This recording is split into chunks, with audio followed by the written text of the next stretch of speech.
अस्सलाम वालेकुम नाजरीन, प्रोग्राम दूसरा रुख में खुशामदीद। मैं हूं आपका मेज़बान नादर गुरामानी। नाजरीन, इस वक्त मुख्तलिफ सियासी जमातें अपनी इंतखाबी मुहिम में मसरूफ़ हैं, लेकिन दूसरी जानिब अगर हम देखें तो ईरान और पाकिस्तान के दरमियान जो सूरत हाल है वो भी आपके सामने है। इसी के साथ साथ सेनेट के अंदर 3 करारदादें इंतखाबात को मुलतवी कराने के हवाले से पेश भी हुई। उनमें से एक करारदाद जो है वो मंजूर भी हो चुकी है, लेकिन जो करारदादें ऐवान के अंदर या जमा हुई या पेश हुई उनमें यह कहा गया है कि इस वक्त 2 सूबों में, ख़ासतौर पर बलूचिस्तान और खैबर पख्तूनख्वा के अंदर जो अमन अमान की सूरत हाल है वो दुरुस्त नहीं है, ठीक नहीं है, तो इंतखाबात को मुलतवी किया जाए। अब जब भी अमन अमान की सूरत हाल की बात होती है तो उस मामले को लिंक किया जाता है विद TTP, और ये मामला ज़ेर बहस आता है कि जो फैज़ साहब ने उस वक्त अमन मुज़ाकरात किए उसके बाद ही TTP जो है वो पाकिस्तान में वापस आई। ये मामला है क्या? और माजी में आपको याद होगा कि PTI के दौरे हुकूमत के बाद भी नेशनल सिक्योरिटी कमेटी के इजलास हुए। उस हुकूमत के दौरान क्या क्या मामला जो है वो ज़ेर बहस आए, शहबाज हुकूमत ने क्या इक़दाम उठाए इस मामले पर, ओवरऑल जो ईरान और पाकिस्तान की सूरत हाल है, खारजा पॉलिसी है, और इस वक्त जो ख़ास तौर पर अगर हम सियासी मंजरनामे की बात करें तो इन तमाम मामलों पर हम बात करते हैं। हमारे साथ मौजूद हैं सेनेट डिफेंस कमेटी के चेयरमैन सेनेटर मुशाहिद हुसैन सैयद साहब। सर, बहुत शुक्रिया, आपने टाइम निकाला। सर, सबसे पहला सवाल तो इस वक्त अगर आप देखें तो पाकिस्तान और ईरान के दरमियान एक टेंशन की सूरत हाल है। आप क्या देख रहे हैं, ये मामला कहाँ रुकेगा? आपको लगता है कि ये मामला रुक जाएगा, मामला मुज़ाकरात की तरफ जाएगा, या मामला बढ़ते हुए देख रहे हैं?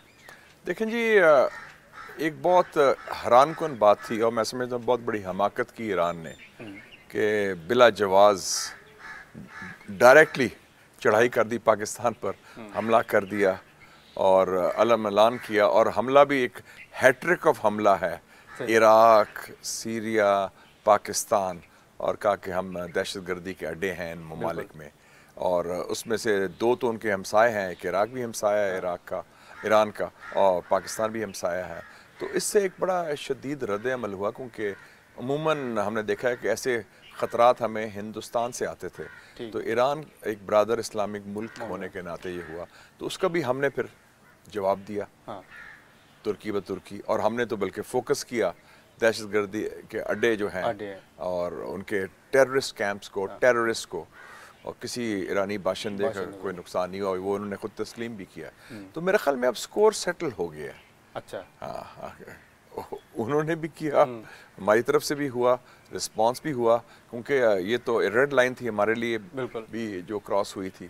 तो अब वक्त आ गया है कि इस मामले को ठंडा करें, क्योंकि ईरान इज़ नॉट इंडिया।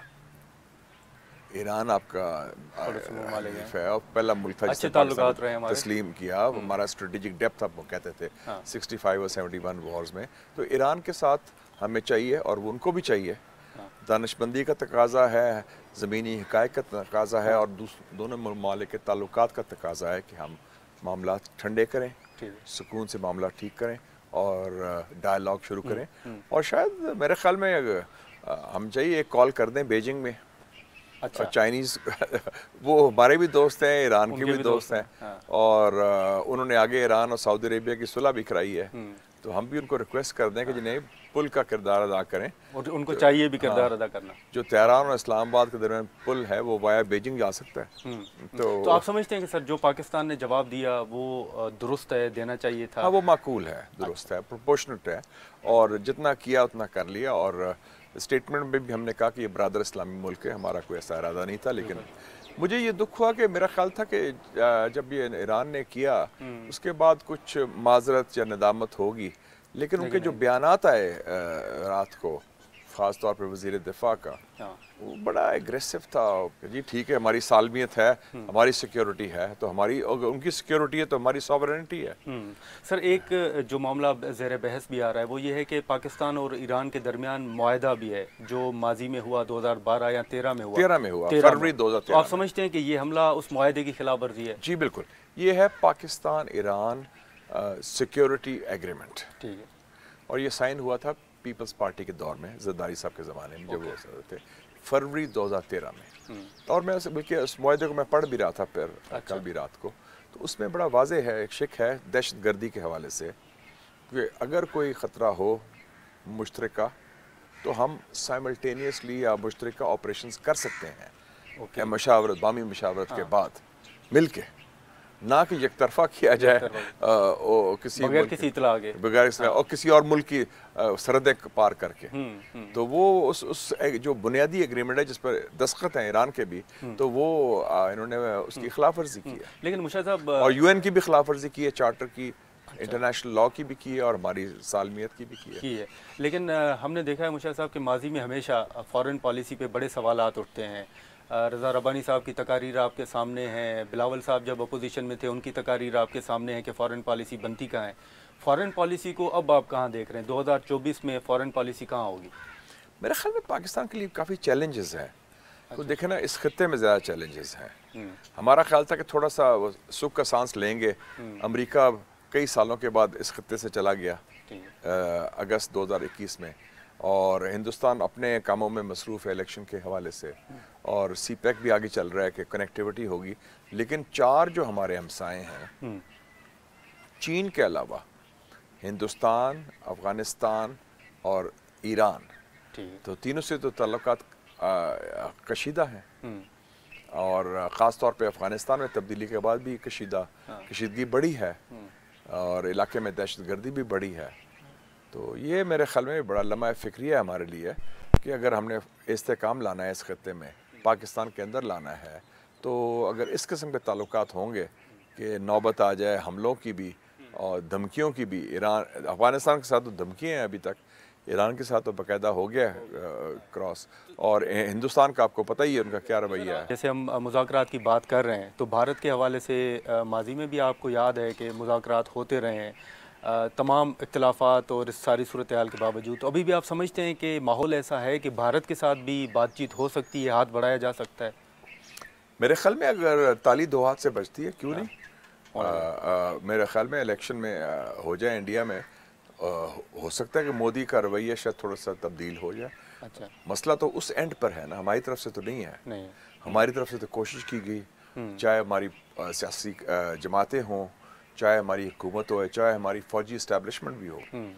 माजी में हमने बड़ी कोशिश की, लेकिन जो तलखी है, जो गड़बड़ है, वो तो हिंदुस्तान के हवाले से उनकी है तरफ से, और वो मुसलसल पाकिस्तान दुश्मनी का मुजाहरा कर रहे हैं, और उसमें एक नज़रियाती अंसर भी आ गया है हिंदुत्व। और उसमें और तलखी में इजाफा करने में कोशिश कर रहे हैं। तो वो the ball is in the Indian court. लेकिन मुर्शद साहब, इस वक्त जो सूरत हाल है पाकिस्तान और ईरान के दरमियान, तो फोर्सेस को भी अलर्ट किया गया है, आप मुझसे बेहतर जानते हैं। ये आपको लगता है कि इंतखाबात मुलतवी हो सकते हैं इस सूरत हाल को सामने रखते हुए? मेरा नहीं ख्याल कि अभी कोई ऐसा बुनियाद बन गई है, जवाब बन गया है। अगर खुदा ना खासा सिचुएशन बिगड़ जाए या कोई हालत जंग में हो जाए, जो इस वक्त नहीं है, तो फिर सूरत हाल और है।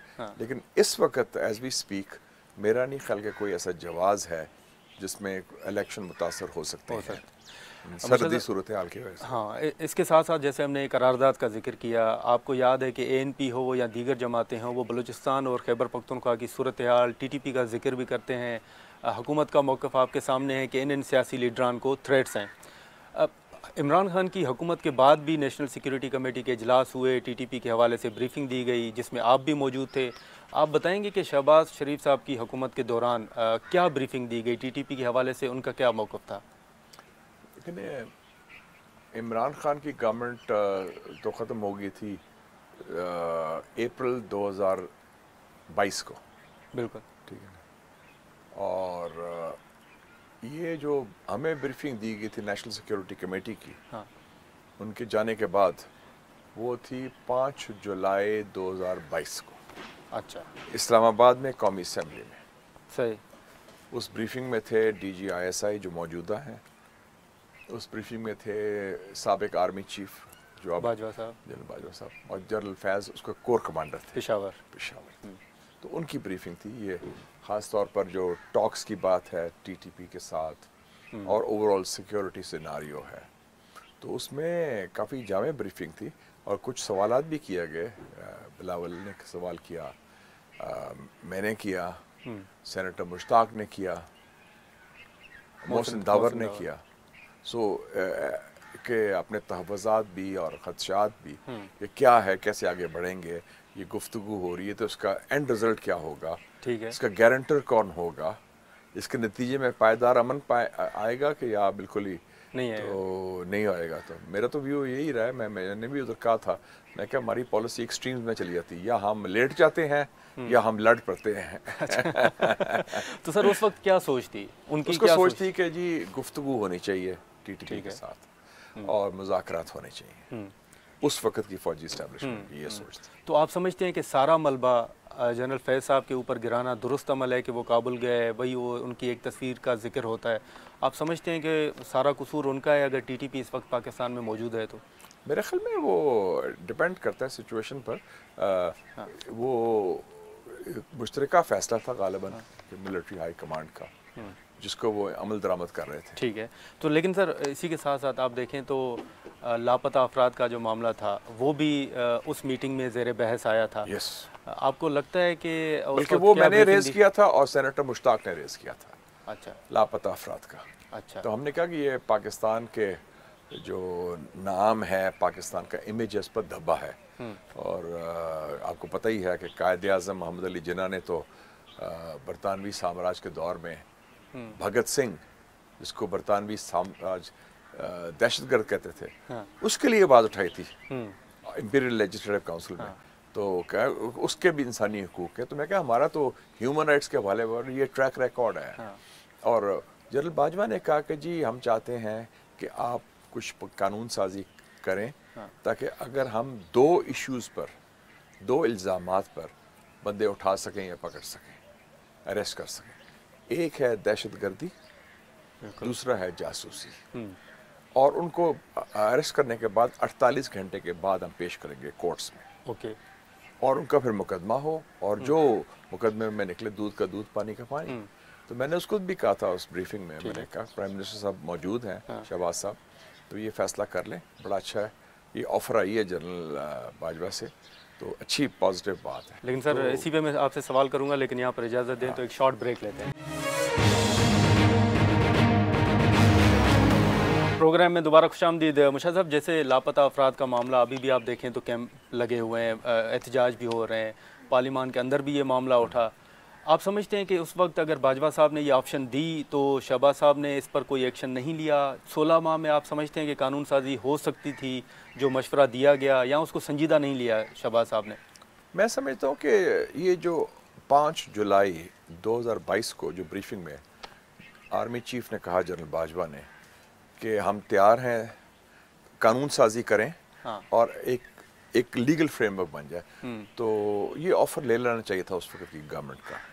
फिर एक और भी अपॉर्चुनिटी मिस हुई, वो थी एक लापता अफराद का कमीशन बना हुआ था पहले। बिल्कुल जी। और वो उसके सरकारी तौर पर, और वो उसके लॉ मिनिस्टर उसके चेयरमैन थे। ठीक है। लेकिन उसके अलावा उसी दौरान ये हुआ कि इस्लामाबाद हाई कोर्ट ने एक कमीशन बना दिया।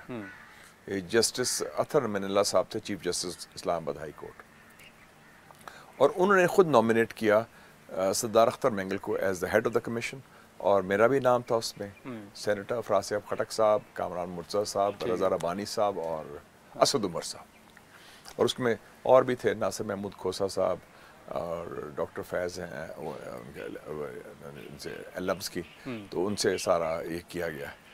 तो उसकी बड़ी अच्छी मीटिंग्स हुई, विजिट्स भी हुए, क्वेटा के भी हियरिंग्स भी हुई, और हमने तजावीज़ भी दी। तो वो मौका था कि इम्प्लीमेंट, उस वक्त जो मिलिट्री इस्टेब्लिशमेंट भी तैयार थी और लोहा भी गर्म था, और हमारा भी सारी चीज़ तैयार, होमवर्क तैयार थी, लेकिन वो फिर आगे इनिशिएटिव नहीं जा सका। हम ये कह सकते हैं कि हुकूमत ने मौका गंवा दिया। आई थिंक वो मौका था इस मसले को हल करने में एक पेशरफ्त हो। लेकिन मुशर्रफ साहब, इसी के साथ साथ अब मुख्तलिफ सवालात होते हैं, मतलब PDM हुकूमत कैसे बनी, किसकी सपोर्ट थी, हम इस बहस में नहीं जाते। लेकिन 16 माह हुकूमत में रहकर हुकूमत ने क्या हासिल किया, क्या किया जो आप समझते हैं कि वाकई उनका टारगेट पूरा हो गया? एक पता नहीं टारगेट था ना या नहीं था। एक था सियासी कैदी कह लें या साबिक वज़ीर आज़म, कैदी नंबर 804, वो 0 से हीरो बन गया। अच्छा। इस आपकी हुकूमत के नतीजे में जिस दिन वो उनकी हुकूमत ख़त्म हुई है 10 अप्रैल 2022 को, बिल्कुल पोजीशन डाउन थी। और लोग वो ढूंढ रहे थे कि उनके कैंडिडेट भाग रहे थे, उनके पास उम्मीदवार नहीं मिलने थे। तो अगर वो गवर्नमेंट चलती रहती तो मेरे ख्याल में वो बिल्कुल सियासी तौर पर वो बहुत बुरा हाल था उनका। लेकिन अख्तर मेंगल साहब कह रहे हैं कि 16 माह में हमने वो कानून साजी की जिससे हमें ही फ़ायदा हासिल होता, उसके अलावा हमने कोई काम नहीं किया। कौन? अख्तर मेंगल साहब। हाँ, फायदा मतलब कि अपने फायदे के लिए हमने कानून साजी की, केसेस खत्म करवाए, सारा कुछ। मैं तो बात कर रहा हूँ ना, हम जात से बालातर होके, पार्टी से बालातर होके मुल्क की बात कर रहे हैं ना, कि उसमें मुल्क को क्या फायदा हुआ। तो वो टीआई वालों ने हमारा बयानिया ले लिया मजलूमियत का, और वो मजलूम भी बन गए और वो मकबूल भी हो गए, और उन्होंने अपनी सारा उसको एक्सपेंड कर लिया। लेकिन मुशाहिद साहब, इस वक्त आप मुझसे बेहतर जानते हैं तारीख में कि पाकिस्तान में जितने भी इंतखाबात हुए हैं उन पर हमेशा सवालात उठते हैं कि किसी को लाया गया, किसी को दीवार से लगाया गया। आपको इस इलेक्शन में भी कोई ऐसा माहौल लग रहा है कि किसी को लाया जा रहा है, कोई लाडला है, किसी को फेवर दी जा रही है? मेरे ख्याल में वो किसी ने मेरे से पूछा कि जी वो कैंपेन कब शुरू होगा, कैंपेन नहीं हो रहा। तो मैंने कहा कि अगर पक्की पकाई रोटी आपको सिल्वर प्लेटर पे मिल जाए तो आपको किचन में जाने की क्या जरूरत है तो आपको तो खाना मिल रहा है, आप क्यों तरदद करें, क्यों मुश्किलात जाए कि किचन में जाके बनाए। आपको तो पक्की पकाई रोटी सिल्वर प्लेटर में पेश की जा रही है। सर, वो रोटी किसको मिलेगी तो वो जो है, लेकिन उससे ये हुआ है कि एक इलेक्शन में क्रेडिबिलिटी जरूरी है सियासत में। क्रेडिबिलिटी का मतलब है कि वो इलेक्शन कम से कम जो सब स्टेक होल्डर्स हैं, सियासी जमातें हैं, उनको मौका मिलना चाहिए पूरी तरह कैंपेन करने का, हिस्सा लेने का। तो अगर आप पहले ही आप किसी को आउट कर जाएं तो वो फिर वो बात होगी जो जनरल ज़िया के दौर में हम बात करते थे। उसको मैं जर्नलिस्ट था, जो वो कहते थे, मैंने पूछा उनसे, मैं कहा सर इलेक्शंस कब होंगे? कहते जब मुस्बत नताइज आएंगे। अच्छा, तो पीपल्स पार्टी का इशू था ना उस वक्त। हमारे यहाँ हमेशा कोई इशू रहा है कि किसी को रोकना है, किसी को लाना है। तो कभी पीपल्स पार्टी की बारी आती है, कभी मुस्लिम लीग नून की बारी आती है, अब मैं ख्याल पीटीआई की बारी आ गई है पहले उनको लाया भी गया था 2018 में, उनको फैसिलिटेट भी किया गया था। तो अब वो रोल्स आर रिवर्स। लेकिन जिस पकी हुई रोटी का आप जिक्र कर रहे हैं, वो किसके सामने पेश की जाएगी? कौन खाएगा वो रोटी? मेरा ख्याल में जो माजी में हुकूमत में थे, जो इमीडिएटली शायद उन्हीं के हिस्से में आएगी। अच्छा ज़ाहिर है जो जेल में है तो जो जेल को खाना तो ज़्यादा होता मिलता है। सर, एक सवाल आपके वसी तजर्बे की बुनियाद पर आपके सामने रखूंगा कि मुख्तलिफ सियासी जमातें मुख्तलिफ दावे कर रहे हैं, आप वज़ीर आज़म की कुर्सी पर किसको बैठते हुए देख रहे हैं? आपका तजर्बा क्या कहता है? देखें ना, ये सवाल अब मुश्किल ज़रा हो गया है। अच्छा, वो इसलिए कि कई दफ़ा पाकिस्तान में सरप्राइजेस होते हैं। ओके, अगर आप ये सवाल मेरे से पूछते कि केयर टेकर प्राइम मिनिस्टर कौन होगा, तो किसी के ख्याल और ख्वाब में नहीं था कि कौन हो सकता है। अच्छा, जब केयर टेकर प्राइम मिनिस्टर बनने से पहले अगर ये सवाल पूछते, लोग कहते मिस्टर सो एंड सो होगा, कई लोग नाम लेते थे, फलाना होगा, फलाना होगा, कोई लंदन से आ रहा है, कोई दुबई से आ रहा है, कोई अमेरिका से आ रहा है, कोई पाकिस्तान के अंदर से फलाने का नॉमिनी है। तो जो नाम आखिर में जिन पर हुमा बैठी, वो नाम तो किसी लिस्ट में नहीं था। तो वो तो सरप्राइज हुआ ना। सरप्राइज, इस बार भी सरप्राइज होगा। तो मेरे ख्याल में सरप्राइज भी हो सकता है। अच्छा तो ये देखें, क्योंकि ये हालात इस वक्त ग्राउंड सिचुएशन चेंज हो चुकी है, और वो मेरे ख्याल में जो पावर स्ट्रक्चर वो नहीं रहा। नहीं, उम्मीदवार ज्यादा हो गए। नहीं, उम्मीदवार तो कम ही है शॉर्ट लिस्टिंग में जो है। लेकिन वो जो सिलेक्टर्स हैं और उनकी तरजीहात में तब्दीली भी आ सकती है। मुझे ब्रेक का कहा जा रहा है, अगर इजाज़त दें तो यहाँ पर एक शॉर्ट ब्रेक लेते हैं नाजरीन, और ब्रेक के बाद यहीं से हम शुरू करते हैं। प्रोग्राम में दोबारा खुशामदीद। मुशाहिद साहब, इस वक्त सियासत के हवाले से अगर हम बात करें तो मुख्तलिफ चीज़ें जो हैं सियासी जमातें बातचीत कर रही हैं कि कोई फेवरेट है, या पीटीआई के हवाले से भी बातचीत हो रही है। हमने देखा कि मियाँ साहब जब वापस आए वो बड़े मुतहरिक भी थे, उन्होंने मीटिंग्स भी की, जलसे भी हुए। आपको लगता है कि मियाँ साहब जिस उम्मीद पर वापस आए हैं वो उम्मीद पूरी होते हुए आप देख रहे हैं? क्योंकि अभी वो खामोश ज़रा नज़र आ रहे हैं, तो सियासी मुखालफिन ये भी कह रहे हैं कि शायद सूरत हाल तब्दील हो चुकी है। मेरे ख्याल में ये तो क्लियर है ना कि एक बेसिक उम्मीद तो ये है कि जिस पार्टी के वो हेड हैं, वो पार्टी तो इस वक्त फेवरेट तो है। अच्छा, ठीक है। मैं पार्टी के हवाले से बात जी, कर रहा हूँ, तो वो उम्मीद तो कायम है। और वो आए हैं तो उनको बड़ा रेड कार्पेट मिला है, कंफर्ट लेवल है, केसेस ख़त्म हो गए हैं। लेकिन अब यही बात पीटीआई कर रही है कि उनको निकाला गया। अब वो रोल रिवर्सल हो गए। देखिए ना, हमारा प्रॉब्लम ये है कि जब हमें निकाला गया तो उन्होंने वेलकम किया, अब उनको निकाला गया तो हमारे लोग वेलकम कर रहे हैं उनको। तो इसका मतलब है हमने सबक तो कोई नहीं सीखा ना।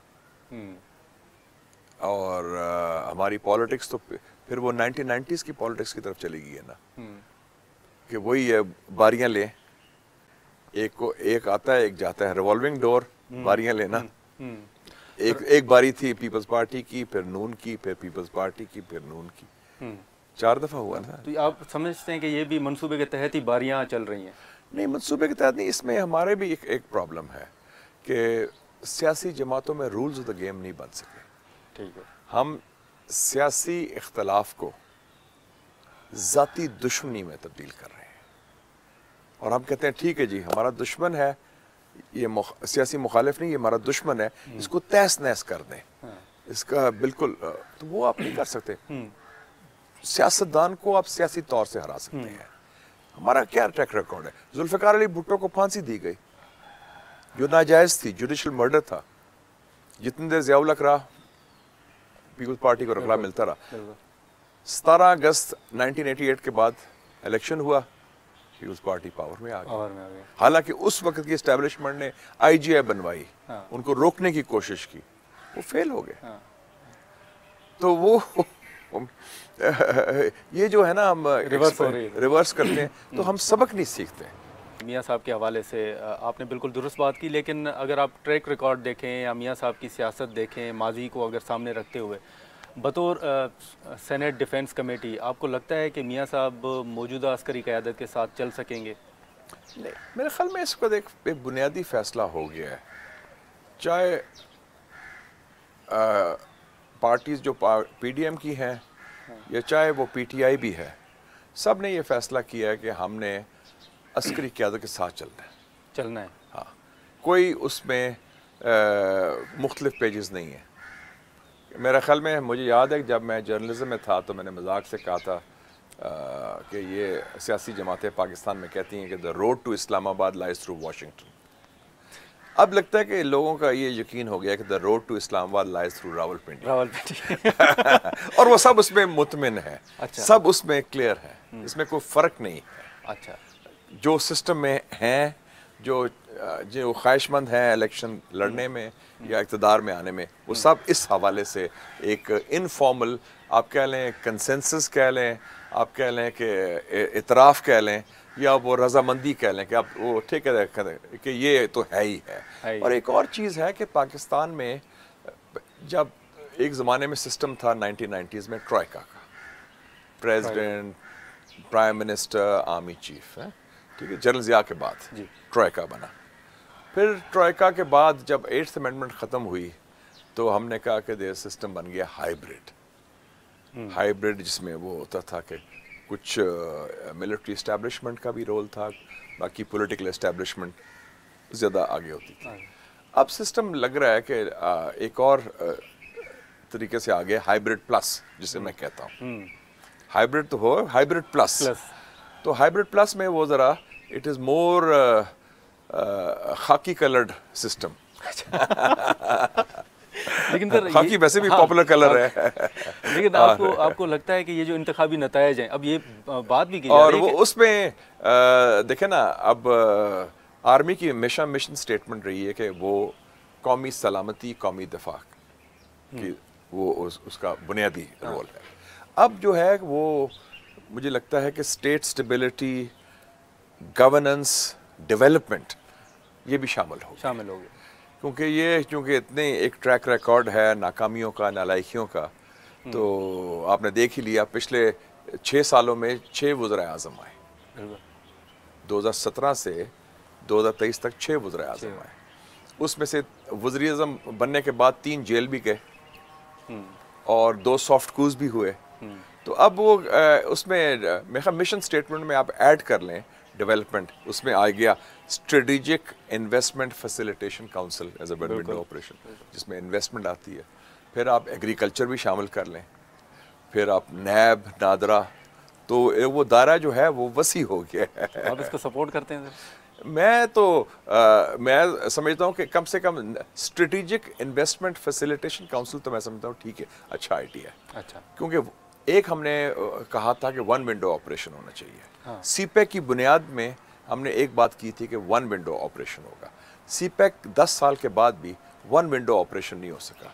वो रेड टेप, ब्यूरोक्रेटिक सारा कुछ, तो फिर आप इन्वेस्टमेंट कहाँ से लाएंगे? तो मैं कहा we should be loyal to the objective के वो आप काम करें। लेकिन सर आपको तो लगता बाकी जो स्पेस है वो हमने खुद दी है, क्योंकि जब हमारे साथ एस्टेब्लिशमेंट मिल जाती है तो वो ठीक होती है, जब हमारे साथ हमारे मुखालफिन से मिल जाती है तो वो ख़राब होती है।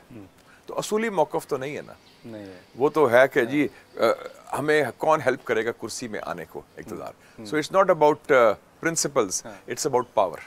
नाज़रीन, यहाँ पर एक शॉर्ट ब्रेक लेते हैं और ब्रेक के बाद हम यहीं से गुफ्तगू शुरू करें। प्रोग्राम में दोबारा खुशामदीद। सर, हमें याद है कि मियाँ साहब ने जलसे में कहा था कि बाजवा साहब आपको जवाब देना होगा, फैज़ साहब आपको जवाब देना होगा। वो वापस आए हैं, अभी आपने कहा भी कि वो उनके साथ ही चलेंगे। आपको लगता है कि इंतखाबी नतीजे, वो तो अब चले गए ना वो वाले, हाँ, अब तो नए लोग आ गए। हाँ। तो आपको लगता है कि इंतखाबी नताइज अगर वो नहीं आए जो वो एक्सपेक्ट कर रहे हैं तो हालात तब्दील होंगे? फिर नहीं, सब उसी तरह में काम करेंगे, ये फैसला ये अब हो गया है। अच्छा, नए रूल्स तो गेम सेट हो गए हैं। सर, लेकिन इस वक्त जिस इजलास में आप भी मौजूद थे, उस इजलास में जो पीटीआई के हवाले से फैसला था, बल्ले के हवाले से, उस पर बहस भी हुई सेनेट के अंदर। आप समझते हैं कि किसी जमात के खिलाफ, आपके सामने नैब का मिसाल है, आपके सामने पीपल्स पार्टी का मिसाल है, अब 2024 में अगर पीटीआई के हवाले से ये फैसला आया है तो आप समझते हैं कि ये कानून के मुताबिक है और टेक्निकल बेसिस पे नहीं है? देखें जी, बात है कि वो तो आप कह सकते हैं कि भुट्टो की फांसी भी कानूनी थी, सुप्रीम कोर्ट ने 4-3 की थी जी। आप ये कह सकते हैं कि ये कानून फैसला, लेकिन ये जमहूरी नहीं है। ओके, ये अनडेमोक्रेटिक है कि किसी सियासी जमात से उसका सिंबल छीनना। और ये हमारे साथ भी हुआ था। 2018 में मैं इलेक्शन लड़ा था, तो साकिब निसार साहब ने हमारा वो, हम सब इंडिपेंडेंट थे, हाँ, उन्हें फौरन कहा कि ये सिंबल छीन लिया था। और स्मॉल स्केल सेनेट इलेक्शन में हो चुका है, एक प्रेसिडेंट सेट था बिल्कुल। अब इन्होंने अब पूरी नेशनल लेवल पर कर लिया। तो ये एक मेरे ख्याल में ये जमहूरियत की स्पिरिट के खिलाफ है कि हम कहते हैं लेवल प्लेइंग फील्ड, जो आए करने दें, लेकिन हम रोकने की कोशिश करते हैं। पीपल्स पार्टी को रोकने की कोशिश की IGI के जरिए, बिल्कुल वो फेल हुई, और नून को रोकने की कोशिश की थ्रू GDA वगैरह, वो भी था। तो सर आपको क्या लगता है कौन सी सियासी जमातें चाहती थी कि बैलेट पेपर पर बल्ले का निशान ना हो? ये पहली दफा हुआ है कि एक हिज़्ब इख्तिलाफ के खिलाफ एक यूनाइटेड फ्रंट बना है जो ऑलरेडी जेल में पहले बनता था हुकूमत के खिलाफ, हुक्मरान जमात के खिलाफ। ये पहली दफा तारीख में पाकिस्तान की हुआ है सियासत में कि एक हिज़्ब इख्तिलाफ की जमात के खिलाफ इतना 16 जमातें साथ हो गई हैं। तो सर आपको क्या लगता है कौन सी जमातें थीं जिनकी ये ख्वाहिश थी कि बल्ला जो है वो बैलेट पेपर पर ना हो? कौन सी जमातें आपके नज़दीक, किस की ये तो जमातें का नहीं, ये तो लीगल इशू था ना, ये तो कोर्ट का केस हुआ था। वो तो सर कोर्ट का था, लेकिन आपको याद है मुख्तलिफ तकारीर थी। फैसल वावडा साहब ने तो 4 महीने पहले कह दिया था कि बैलेट पेपर पर बल्ले का निशान नहीं होगा। हाँ, उनकी प्रेडिक्शन बड़ी सही साबित हुई, लेकिन वो इसका मतलब है कि शायद उनको मालूम था एस्ट्रोलॉजी के हवाले से कि क्या फैसला आने वाला है। देखे ना, वो तो क्लियर था कि पाकिस्तान में ये भी बड़ा वाज़ेह हो जाए, जिसको निकाला जाता है वो फौरी तौर पर नेक्स्ट इलेक्शन में नहीं आता। लेकिन सर बतौर सेनेटर इस वक्त अगर आप देखें तो मुख्तलिफ कैंडिडेट्स हैं, उनको किसी को जूते का निशान अलॉट किया गया है, किसी को कोई और निशान अलॉट किया गया है, उनके तहफ़्फ़ुज़ात भी हैं।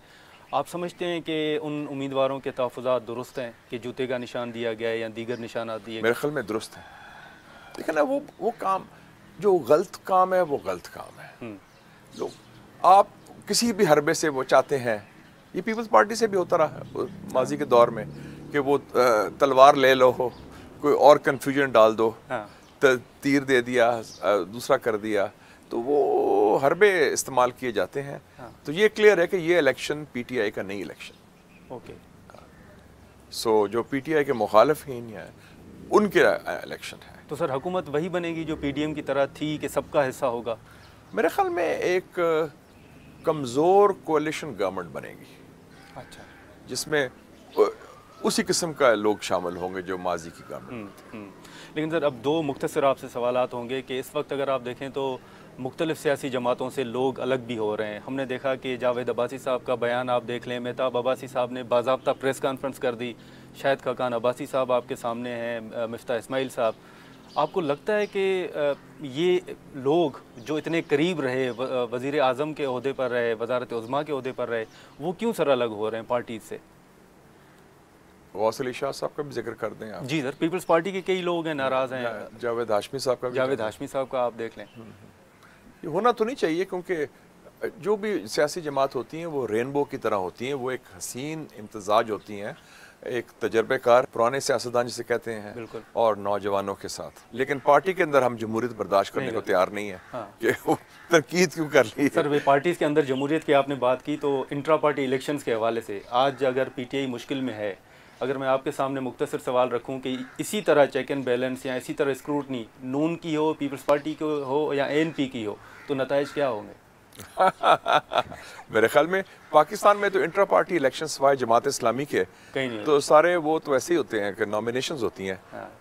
और उसमें कोई PTI is no exception to that. अच्छा। सिर्फ फर्क ये है कि पीटीआई अब ज़ेर ताब है, तो इसलिए उनकी स्क्रूटनी हुई है। अगर यही स्क्रूटनी दीगर पे अप्लाई की जाए तो नताइज मुख्तलिफ होंगे। वो माजी में भी ये हुआ था कि जब उन्होंने स्क्रूटनी शुरू की तो मियाँ साहब का पूछा गया, आपके वालिद ने 50 साल पहले कहाँ से पैसा लिया था?